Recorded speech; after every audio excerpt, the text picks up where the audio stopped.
نحمده نصلي ونسلم على رسوله الكريم اما بعد فاعوذ بالله من الشيطان الرجيم بسم الله الرحمن الرحيم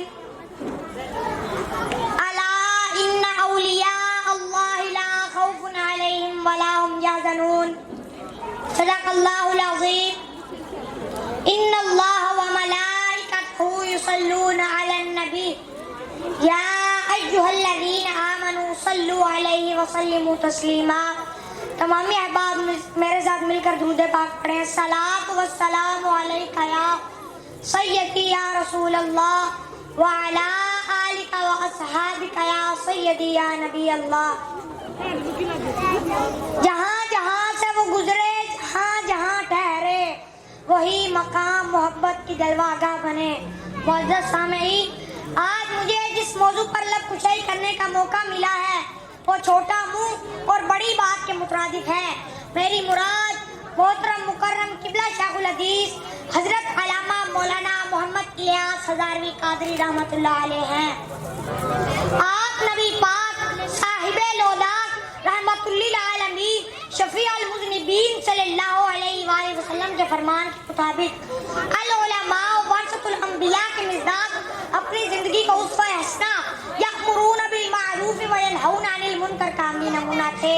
جب مسند پر جلوہ فرما ہوتے تو یتلو علیہم آیاتک ویعلمہم الکتاب کا مظہر ہوتے اور نگاہ نبی علیہ السلام کی توجہ کے مرکز ہوتے۔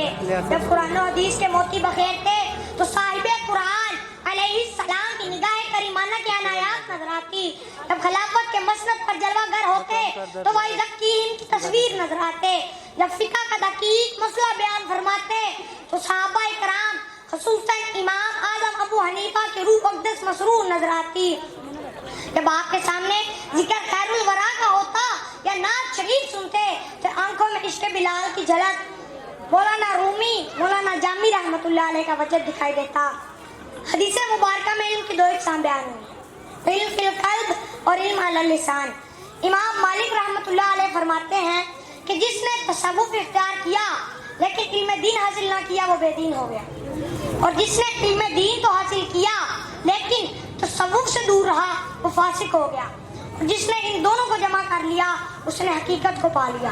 تو ہمارے معاشرے میں اس طرح کے صوفیاء کثیر تعداد میں نظر آئیں گے جن کا علم دین اور شریعت سے دور کا بھی واسطہ نہیں ہے، لیکن نچیز جس شخصیت کی بات کرنے لگا ہے وہ فقط تسبیح کے دانوں سے تعلق رکھنے والے اور ہو کی ضربیں لگا کر مست و بخود بنانے والے ایک صوفی ہی نہ تھے، بلکہ مدنہ تدریس پر بیٹھ کر سارا دن علم دین پڑھانے والے ایک جید عالم دین اور اعلیٰ پائے کے مدرس بھی تھے۔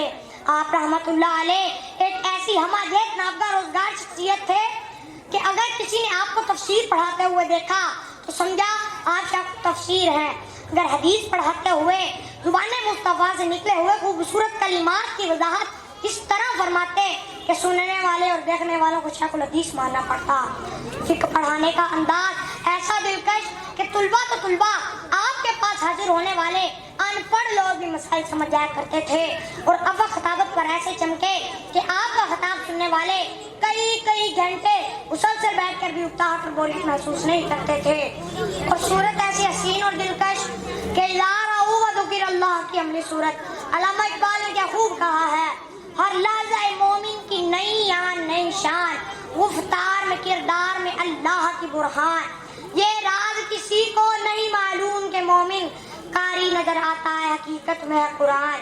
حاضرین محفل، اگر میں یوں کہوں تو بے جا نہیں ہوگا جس شخصیت کے بارے میں آپ کو بتا رہا ہوں، یہ وہ ہے ان کا فیض آج شہر جڑا والا میں گلی اور کوچے میں نظر آ رہا ہے، اور ہمارے حضرت صاحب کی عملی تصویر اور ان کا فیض آگے ہم تک پہنچانے والی انتہائی محترم مکرم شخصیت پیر طریقت رہبر شریعت حضرت علامہ مولانا ڈاکٹر مفتی محمد یونس رضوی ہیں، جنہوں نے آج شہر جڑا والا میں ایسے ادارے قائم کیے ہیں جن میں سے ایک ادارہ جہاں موجود ہے یہ ہے، آئے ان اداروں سے بھرپور فائدہ اٹھائیں جہاں دنیاوی تعلیم کے ساتھ ساتھ دینی تعلیم بھی دی جا رہی ہے۔ آخر میں شعر سے اپنی گفتگو ختم کروں گا۔ صدا بہار روے اس باغی اندر تے کدے خزاں بھوکا پھل پاوے. اللہ تعالیٰ سے دعا ہے کہ قبلہ حضرت صاحب کا فیض تا قیامت جاری و ساری رکھے. آمین ثم آمین. وآخر دعوانا الحمدللہ.